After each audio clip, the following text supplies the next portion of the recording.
Welcome back to number 2. This is Are We There Yet? I wanted to explain that real quick. I chose that name as a bit of a play on words, but also as a metaphor to life. We go through life dealing with ups and downs. We will have our rough days, and life will just pile shit on.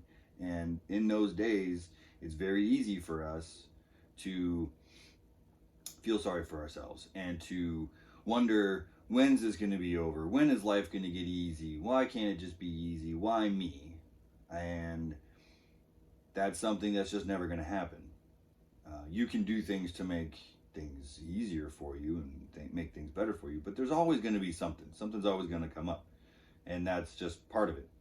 And accepting that and having the mentality of, all right, let's handle this one, and this is just going to make me stronger and smarter and better, and then I'll deal with the next shit when that comes.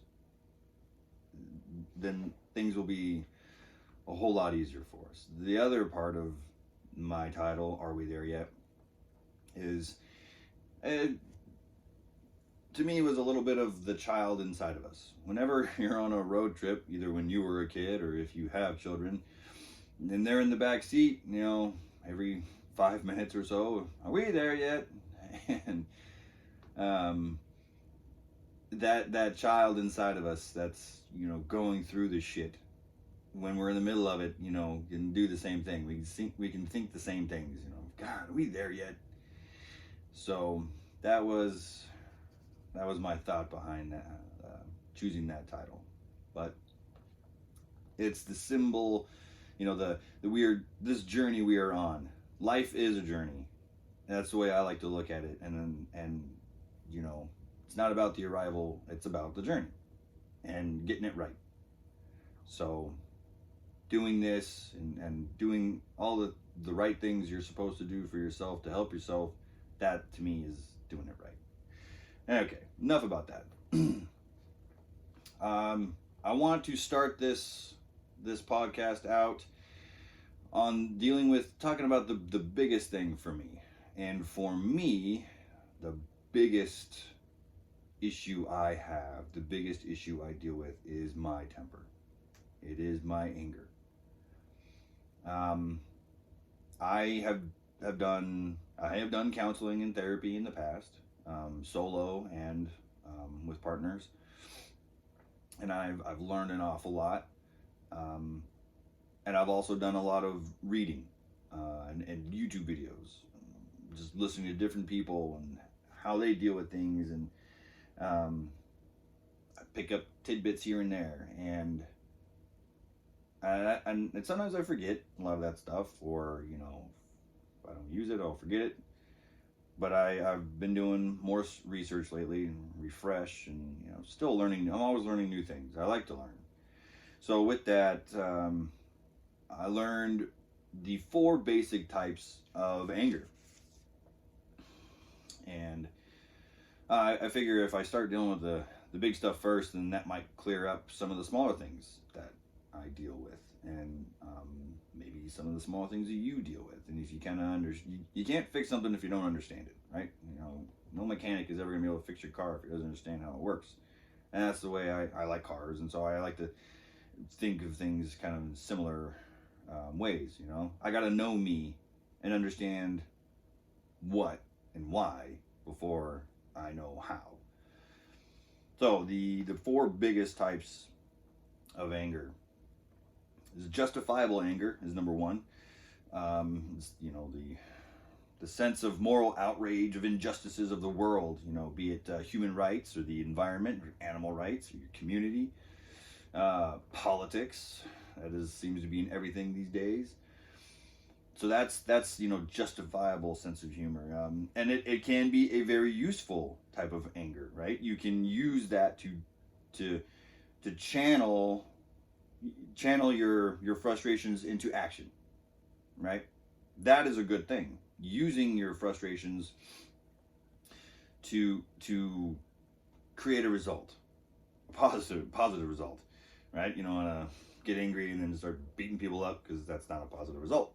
You're actually going to get in trouble. So that can be useful. However, if you are constantly in that state of mind of justifiable anger, it's going to rob us of our peace of mind. And it's just a constant like thorn in your side and causes this, internal suffering all the time, because all you start to do is focus on that negative. And that is never a good thing. You can't be oblivious to negative, but you can't live in it either. It's just not good for you. It brings you down, and then you're a mopey asshole and nobody wants to be around you because you're just a negative dick. So that's number one. And I definitely have, justifiable anger. I hate seeing little guy getting picked on, and politics. It just drives me nuts. They're seeing humans mistreating our planet. It definitely. I mean, shit. We all gotta live here, and I don't, throw my trash in my living room and take a shit in the middle of my living room. So why would I do that on my planet, my biggest home, right? None of us should do that. This doesn't make sense. So there are a lot of things that piss me off, but I can't dwell on them 24/7. Otherwise, it'll just drive me nuts. Number two is annoyance anger. That is probably the most common. I can attest to that. That's your daily life stuff that pisses you off. You spilled coffee on yourself on the way to work. Some jerk on the road, cut you off. Or your boss is being an asshole. Kids aren't listening to you. All those small things throughout the day that piss you off. That's the annoyance anger. And I know for me personally, that is probably what I do feel the most. But what I do is I can't let them go. And they just build on top of each other. And when you hear me say, I had a rough day, it was a long fucking day, it's because it was just a series of annoyance. And it just built on top and on top. And if I don't keep myself in check, if I don't handle it, if I don't get it out somehow, maybe the gym, then it's just that pressure inside me builds up, and then I can't let it go. And then eventually somebody's gonna do or say the wrong thing, and I'm gonna pop. And then I explode, and all that pent up shit just comes spilling out, and I take it all out on them. Even though it could have been the slightest thing, I just fucking let it all out on them. And that is obviously never a good thing. And then once I'm done, it's shitty to say, but God, after that, I'm kind of like, oh, wow. Oh, I feel better now. Hey, you want to go get an ice cream? Let's go. Yeah, because the pressure is off then, right? But obviously then I got to do damage control. Apologize. Shit. Sorry, look, I had a bad day. Explain it. And really, honestly, when you do that, they don't give a fuck. Nobody really cares about your bad day, because they have bad days too. And that's a legitimate response. It's like, well, I had a bad day too, but I didn't take it out on you. And I'm sitting there going like, shit, you're right. Man, I'm sorry. I'm such a fucking asshole. And it just causes all kinds of problems. And that's probably where I'm going to need the most amount of my work. And that's where I, just got to relax and let things slide and sit back and put things in perspective. And that's what I need to learn to act, not react. Right? There's a very big difference. Somebody walks up and kicks me in the shin, your immediate reaction is to, grab your, ow, and then for me, it's, I'm gonna grab them and slam up against the wall and get mad. But when somebody does something like that to you and you get mad, I am giving them the control. They now have control of me. And when I stop and when I think of it that way, that pisses me off even more. I don't want people to have control over me. That's not the kind of person I am, right? I don't want everyone to be able to walk around and oh, hey, watch this, I can get Bobby to do this, and they have control over me. Boom. That's not at all what I want.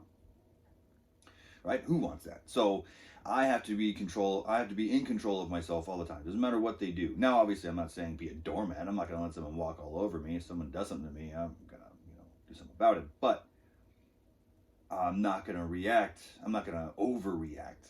I'm not going to blow my top and do something stupid and regret it and get in trouble. And that's part of what this is about for me too. To figure out just exactly, all right, what do I want to do in this situation? How do I handle this without just losing it and then looking like a tremendous jerk? But I have also realized recently that how you treat people is the biggest part of this, because if you're nice to everybody, chances are everyone's just gonna be nice back, right? They're not gonna do something just to piss you off. So I've been trying to smile more and just be, friendly. It's not like I'm not an unfriendly guy, but just be more friendly. And, so far, in the last, few days at work and everything, it's been nice. But I do have that reputation, and so I have to work on reversing that. And that kind of, bleeds into the third type of anger, aggressive. Aggressive anger is somebody's attempt to show dominance. They're going to, it's intimidation, manipulation, control. And when it's repeated in any kind of relationship, it turns into it's bullying, it's oppression, it's emotional abuse. On the outside to somebody, it might look powerful, but really what it is it's insecurity and fear, inadequacy. It's super destructive. It causes really painful conflicts. It will ruin relationships, and it damages your reputation. Like I just mentioned about mine. I do have the reputation of having a temper. And I do have the reputation of, I will say exactly what's on my mind. I don't hold back. And I at work, I have been known to, lose my shit and just start, screaming at somebody. Even though I might have been in the right. Soon as you lose your shit and start screaming and cussing, it don't matter. I have lost control. And you just look like a maniac. And, that's just not good. It's not the look I'm going for. So the annoyance for me, will build up. And then it will turn aggressive. And then it gets bad. And I've been, in my mind, every morning, I have these list of 12 rules, the book, 12 rules for life, by Jordan Peterson. And so I bought this little poster. I have it, posted up here in my place. And in the morning when I'm getting ready, walk out the door, I look at the 12 rules and I recite them. And I'm trying to make it my mantra, right? One of my mantras. And I just trying to come across as friendlier and nicer and almost like that shit don't bother me no more. And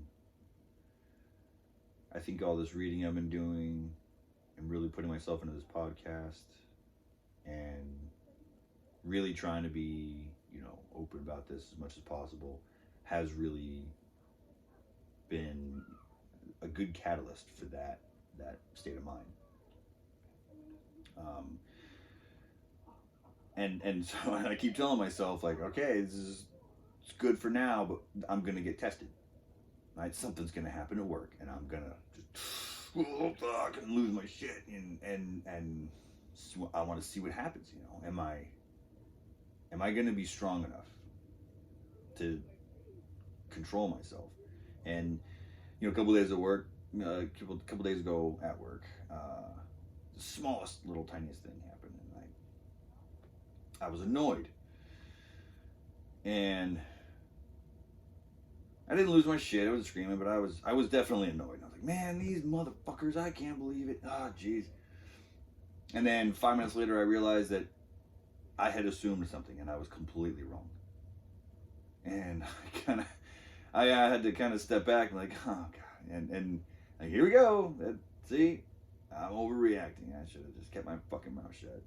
And then I thought again, like, God, was it even worth it? Is there even, did it really?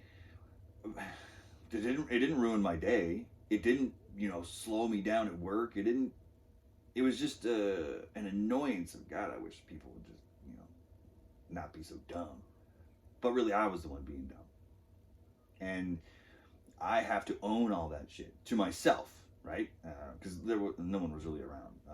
The guy I was working with was in a different area, so he didn't even know I was reacting this way. So it was really all for myself. But that's what this is about, right? This is all for myself. So I had to hold myself accountable and go, like, all right, well, I need to knock that shit off. That is a really bad habit that I've developed over the years. And yeah, so that's part of what I'm trying to do, right? I'm trying to learn to don't sweat the small stuff, as they say, right? So I've also been working on my breathing. A little bit of homework here. I was having a conversation with my sister on a family trip I was on just recently, and breathing came up. And I have not done much reading on this. I don't know a whole lot about it, but I have read a small amount. And from what I understand, the very basics of breathing exercises are, 4 to 5 second, inhales through the nose, hold for 4 to 5 seconds, exhale through the mouth 4 to 5 seconds, and then hold, negative breath, 4 to 5 seconds, and then repeat. Maybe a dozen times. Do that as a way to, people say, oh, count to 10. This, I think, is a little bit better because you get that rush of oxygen and O2 in your system, and it's good for you. And when you do it enough, you can start to feel it physically. My sister even says that she would get this rush, and it would be on her fingers and her arms and goosebumps, and that's oxygen to your brain. And so I've been trying to do that breathing, and it's I guess a form of meditation as well, to get me to just calm down and focus. And I'll do it throughout the day. I'll do it when I'm driving. I'll do it at work. Anytime. So, try it. Maybe it'll work for you. Seems to kind of work for me. So remember, don't let the small shit get you. Don't dwell on all the shit in the world, right? The world can be a very negative place. Don't think about it all the time. Life's going to pass you by. And if you don't stop to smell the roses every once in a while, you're going to regret it. You got to take care of yourself too. I got to take care of myself. I want to be happy in my life. I don't want to always be annoyed. I get annoyed with myself for being annoyed. It's annoying to be annoyed all the time. And I'm annoying to be around when I'm like that. So I'm going to start doing my breathing. I'm reading this book talking about body alignment. I'll explain that more in future podcasts. And we'll talk about the fourth type of anger in the next podcast. And we're going to talk about the components of how we of our brain. The id, the ego, and the superego. Because those all tie in and affect, the anger for me. Oh, until next time, take those breaths. Try not to let shit bother you. And we're going to get through this. The more we understand, then the more we can try to remind ourselves of what we want. And then we can start coming up with all the good solutions to help us out as we do this. I'm feeling good about this. I hope you guys are too. And I will talk to you guys next time. Take it easy.